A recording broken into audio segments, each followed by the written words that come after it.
प्यारे भक्तों, आपका स्वागत है यस स्टोरी ऑफिशियल चैनल पर। आज हम एक ऐसा सवाल करने जा रहे हैं जो लाखों भक्तों के दिल में गूंजता है। एक ऐसा सवाल जो अक्सर रातों की नींद छीन लेता है, आंखों में आंसू ले आता है और दिल को बेचैन कर देता है। भगवान सबकी सुनते हैं तो फिर मेरी क्यों नहीं? क्या आपने कभी अपने जीवन में यह सवाल किया है? जब आपने पूरी श्रद्धा से भगवान को पुकारा, रोते रोते प्रार्थना की, व्रत रखे, पूजा की, फिर भी आपकी समस्या वैसी की वैसी रही।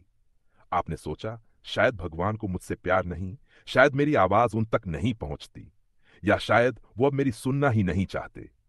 लेकिन रुकिए, इस वीडियो को अंत तक देखिए, क्योंकि आज हम आपको ईश्वर के मौन का भी उत्तर देंगे। कभी कभी भगवान की खामोशी ही सबसे गहरा जवाब होती है। प्रिय दर्शकों, आपसे निवेदन है कि इस वीडियो को अंत तक ध्यान से देखें। अगर आपको यह विषय जीवन के किसी मोड़ पर छूता है तो वीडियो को लाइक कीजिए, शेयर कीजिए और यस स्टोरी ऑफिशियल को जरूर सब्सक्राइब करें, ताकि हमारी आध्यात्मिक कहानियां और विचार आपके जीवन को रोशन कर सकें। मुख्य प्रश्न, क्यों भगवान मेरी नहीं सुनते? अब आइए इस सवाल की गहराई में उतरते हैं। भगवान मेरी नहीं सुनते, इस एक वाक्य के पीछे छिपा है एक टूटा हुआ विश्वास, एक थका हुआ मन और एक भक्त का रोता हुआ हृदय। लेकिन क्या सच में भगवान हमारी नहीं सुनते, या हम उन्हें समझ नहीं पा रहे? शास्त्रों में कहा गया है, ईश्वर सर्वशक्तिमान है, सर्वव्यापी है और सर्वज्ञ है। तो फिर उनके लिए हमारी एक पुकार सुनना कौन सी बड़ी बात है? असल में भगवान सबकी सुनते हैं, पर सबको तुरंत उत्तर नहीं देते। क्यों? क्योंकि भगवान दुआ से पहले का मन देखते हैं और फिर उसके कर्मों को देखते हैं और अंत में उसका धैर्य। वे सिर्फ हमारी जुबान नहीं सुनते, वे हमारा हृदय सुनते हैं। यह भाग समाप्त, कर्म और ईश्वर की परीक्षा। क्या आप चाहेंगी कि मैं यह स्क्रिप्ट एक बार में वर्ड पीडीएफ फाइल के रूप में दूं, या ऐसे ही चैट में भागों में भेजता रहूं?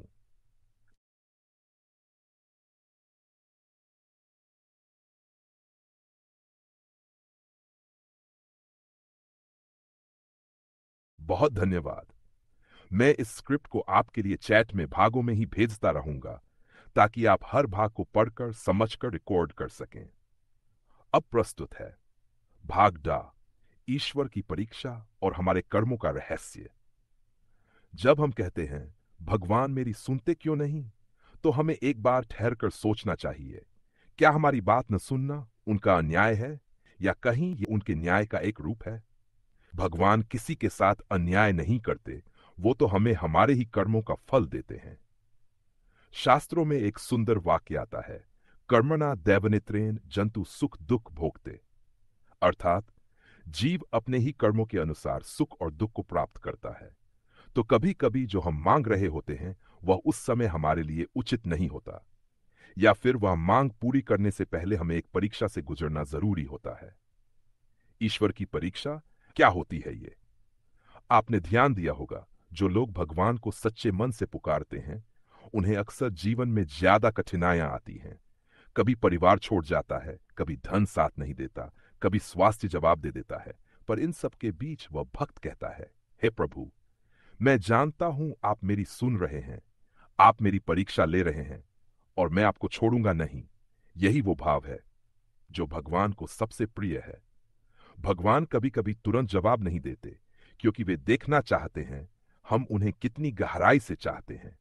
क्या हम सिर्फ उस समय उन्हें पुकारते हैं जब हमें कुछ चाहिए, या फिर हम सच्चे दिल से उन्हें प्रेम करते हैं, बिना शर्त, बिना अपेक्षा? रामायण से उदाहरण, माता सीता की पुकार। जब रावण माता सीता को हर कर लंका ले गया तो उन्होंने कई बार भगवान श्री राम को पुकारा, पर राम तुरंत नहीं पहुंचे। क्या राम ने नहीं सुना? नहीं, उन्होंने सुना था। लेकिन जब समय आया तो वे पूरी लंका को नष्ट कर सीता को सम्मान सहित वापस लाए। सीता जी की पुकार का उत्तर उन्हें विलंब से मिला, लेकिन जब मिला तो ऐसा मिला कि युगों तक याद रखा गया। श्री कृष्ण पांचों पांडव धर्म के मार्ग पर चलने वाले थे, फिर भी उनके जीवन में एक के बाद एक संकट आते गए। कभी वनवास, कभी अपमान, कभी युद्ध, कभी अपनों का वध। पर क्या श्री कृष्ण ने उन्हें छोड़ा? नहीं, उन्होंने हर कदम पर उनका साथ दिया, चाहे वह गीता का ज्ञान हो या अर्जुन का रथ हाँकना। ईश्वर हमारे साथ हर समय होते हैं, पर वे तब सामने आते हैं जब हम उनका पूरी तरह से भरोसा करते हैं। हमारी अधूरी दृष्टि, भगवान की पूरी योजना। हमारी आंखों से हम बस आज का दुख देखते हैं, पर भगवान हमारी पूरी यात्रा देखते हैं, इस जन्म से अगले जन्मों तक की। हम समझ नहीं पाते कि जो आज रुका है वह शायद किसी बड़े अनर्थ से बचा रहा है। एक बच्चा आग में हाथ डालना चाहे तो मां उसे रोकती है, डांटती है, पर बच्चा कहता है, मां मेरी बात क्यों नहीं सुन रही? पर मां जानती है ये उसके भले के लिए है। ठीक वैसे ही भगवान हमारी प्रार्थना को उस समय तक रोकते हैं जब तक हम उसके लायक न हो जाएं, या जब तक वह सही समय न आ जाए। अगला भाग, भक्तों की सच्ची कहानियां और ईश्वर की खामोशी में छिपे उत्तर। अब मैं अगला, जब भगवान चुप रहते हैं, भक्तों की सच्ची कहानियां और मौन का रहस्य। भगवान मेरी नहीं सुनते। यह सिर्फ एक वाक्य नहीं है, बल्कि उस भक्त की टूटी हुई उम्मीदें होती हैं जो हर दिन दीप जलाता है, हर रात आंखों में आंसू लिए सोता है, और फिर भी अगले दिन फिर से प्रार्थना करता है। पर क्या आपको पता है, ईश्वर की खामोशी ही कभी कभी सबसे बड़ा जवाब होती है। कहानी, संत तुकाराम। भगवान विट्ठल के परम भक्त थे।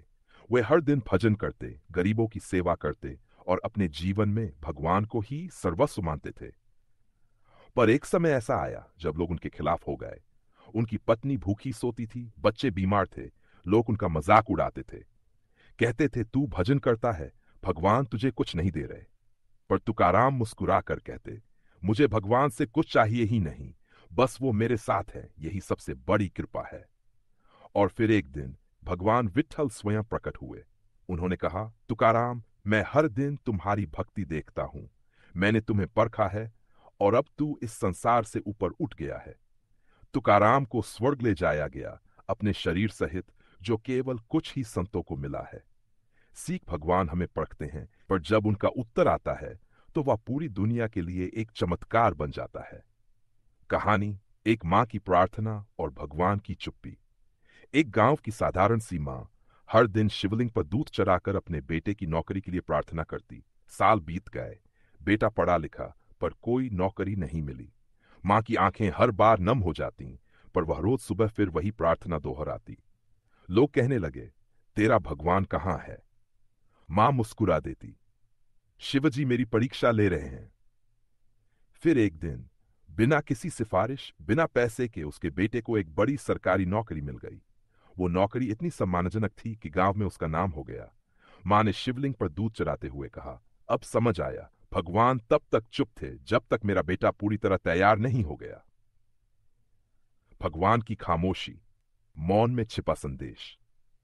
क्या आपने कभी किसी ऐसी स्थिति का सामना किया है जहां सब दरवाजे बंद हो जाए, कोई राह न दिखे, कोई मदद न मिले, और फिर अचानक एक ऐसी दिशा खुल जाए जिसकी आपने कल्पना तक नहीं की थी? वहीं भगवान होते हैं। जब वे हमारी बात नहीं सुनते तो वे कुछ कर रहे होते हैं। वे परिस्थितियों को बदल रहे होते हैं, वे लोगों के दिल बदल रहे होते हैं, वे आपके आने वाले भविष्य को संवार रहे होते हैं। भगवान हमारे आंसुओं को गिनते हैं। श्रीमद् भागवत गीता में श्री कृष्ण कहते हैं, मैं हर जीव के हृदय में रहता हूं, जो मुझे स्मरण करता है, मैं उसकी चिंता स्वयं करता हूं। इसलिए यदि आपकी प्रार्थना का उत्तर नहीं आया तो निराश मत होइए। शायद वह उत्तर एक और रूप में आ रहा है। शायद वह देरी आपके लिए वरदान है। कभी कभी भगवान वो नहीं देते जो हम चाहते हैं, क्योंकि वो जानते हैं कि जो हम चाहते हैं वह हमारे लिए उचित नहीं, और जो वे दे रहे हैं वह हमें आगे जीवन में बहुत ऊंचा ले जाएगा। निष्कर्ष, मौन का मतलब ना नहीं होता। ईश्वर का मौन, रुको, अभी नहीं, मैं काम कर रहा हूं। उनका ना कहना, मैं तुम्हारे लिए इससे बेहतर कुछ सोच रहा हूं। और उनका हां, अब तू तैयार है, ले ले ये आशीष। भाग बाय, सच्ची प्रार्थना कैसे करें? कौन सी प्रार्थना सबसे पहले भगवान तक पहुंचती है? जब हम कहते हैं, मैं रोज प्रार्थना करता हूं, फिर भी भगवान मेरी नहीं सुनते, तो इसका उत्तर हमें प्रार्थना की विधि में मिलता है। कई बार हमारी प्रार्थना में आवाज होती है पर भाव नहीं, कभी शब्द होते हैं पर श्रद्धा नहीं। तो आइए समझते हैं कि कैसी प्रार्थना भगवान तुरंत सुनते हैं, और कैसे करें ऐसी प्रार्थना जो उनकी कृपा को बुला लाए। वर सच्ची प्रार्थना की पहली पहचान निस्वार्थता। भगवान उन प्रार्थनाओं की जल्दी सुनते हैं जो सिर्फ अपने लिए नहीं होती। यदि हम प्रार्थना करते हैं, हे प्रभु, सबका भला हो, मेरे शत्रुओं को सद्बुद्धि दो, मेरे माता पिता को स्वास्थ्य दो, तो यह प्रार्थना ब्रह्मांड की सबसे उच्च ऊर्जा बनती है। भगवान श्री कृष्ण ने गीता में कहा, योग कर्मसु कौशलम, यानी जो निस्वार्थ भाव से कर्म करता है उसका हर कार्य सफल होता है। सच्ची प्रार्थना की दूसरी पहचान पूर्ण समर्पण। जब हम ईश्वर से ये नहीं कहते कि जो मैं चाहूं वही दो, बल्कि कहते हैं, हे प्रभु, जो आप चाहें वही मुझे स्वीकार है, तो यह पूर्ण समर्पण कहलाता है। समर्पण से की गई प्रार्थना में चमत्कार छिपा होता है। रामायण में जब हनुमान जी ने लंका में सीता माता को ढूंढ लिया तो राम से बोले, प्रभु, सब आपकी कृपा है, मैं तो सिर्फ एक सेवक हूं। यह भाव ही उन्हें राम का सबसे प्रिय बनाता है। प्रार्थना करते समय क्या करें और क्या न करें? करें, शांत मन से बैठें, आंखें बंद करें, अपने हृदय की बात कहें, मन में ईश्वर का रूप रखें, नियमितता बनाए रखें, हर दिन एक ही समय। न करें, जल्दी में प्रार्थना न करें, दिखावे के लिए न करें, डर के कारण न करें, जैसे परीक्षा पास कराने के डर से बार बार भगवान पर शक न करें। सबसे प्रभावशाली प्रार्थनाएं कौन सी होती हैं? हे प्रभु, मुझे सही मार्ग दिखाओ। यह प्रार्थना जीवन की दिशा बदल देती है। हे प्रभु, मेरे मन को शांत करो। जब मन शांत होता है तब ईश्वर की आवाज सुनाई देती है। हे भगवान, मैं जो नहीं समझ पा रहा उसे समझने की शक्ति दो। यह प्रार्थना बुद्धि और विवेक को जागृत करती है। हे नाथ, आपकी इच्छा सर्वोपरि है, मुझे उसे स्वीकारने का सामर्थ्य दो। यह प्रार्थना आपको हर दुख से ऊपर उठा देती है। कुछ मंत्र जो आपकी प्रार्थना को बल देते हैं। नमः शिवाय, यह पंचाक्षरी मंत्र आत्मा की गहराई से जुड़ने का साधन है।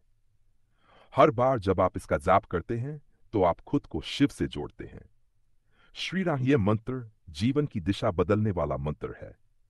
राम नाम वह नाव है जो हर संकट से पार लगाती है। श्री कृष्णाय वासुदेवाय नमः, यह प्रेम या करुणा और ज्ञान का स्रोत है। कृष्ण का स्मरण आपके चित्त को हल्का करता है। 6. जब उत्तर नहीं मिले तब भी प्रार्थना करें।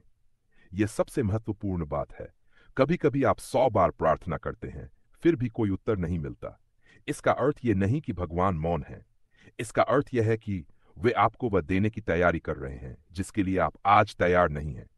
प्रार्थना एक बीज की तरह है। वह धरती के नीचे पनपता है और एक दिन विशाल वटवृक्ष बनकर आपको छाया, फल और सुरक्षा देता है। निष्कर्ष, अब जब हमने सारा विस्तार देखा तो इस प्रश्न का उत्तर भी अब स्पष्ट है।